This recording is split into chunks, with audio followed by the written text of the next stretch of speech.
नमस्कार मित्रांनो, मी धनश्रीज किचनमध्ये आपल्या सर्वांचं मनापासून स्वागत आहे। तर आजच्या व्हिडिओमध्ये आपण पाहणार आहोत मोमोजसाठी लागणारी चटणी। त्याचं साहित्य आता मी तुम्हाला इथे दाखवलेले आहे। तर सर्वप्रथम आपल्याला एका टोपामध्ये गरम पाणी करायला ठेवायचं आहे। त्यानंतर टोमॅटोला आपल्याला 2 कट्स मारून ते टोपामध्ये उकळवण्यासाठी ठेवायचे आहेत। एक एक करून मी आता इथे 3 टोमॅटोंना कट्स मारून यामध्ये उकळवण्यासाठी ठेवलेले आहे।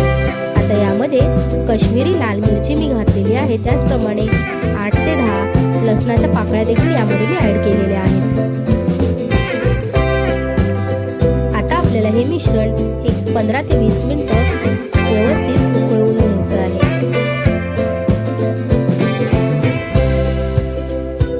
20 मिनिटांनी बघाल तर आता आपल्याला ह्यामधले टोमॅटोज जे आहेत ते शिजलेले दिसतील आणि मिरची देखील आपल्याला इथे फुललेली दिसेल। आता हे मिश्रण थोडं थंड करून मी एका मिक्सर जारमध्ये काढून घेणार आहे।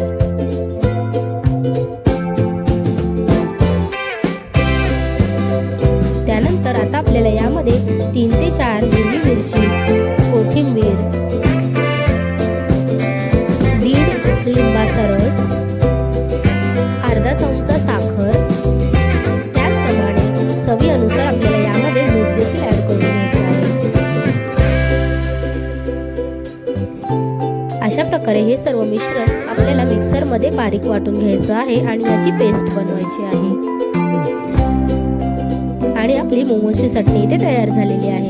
तर तुम्हाला आमच्या या मोमोजची चटणीची रेसिपी जर आवडली असेल तर नक्कीच धनश्रीज किचनला लाईक करा, शेअर करा आणि सबस्क्राईब करा। धन्यवाद।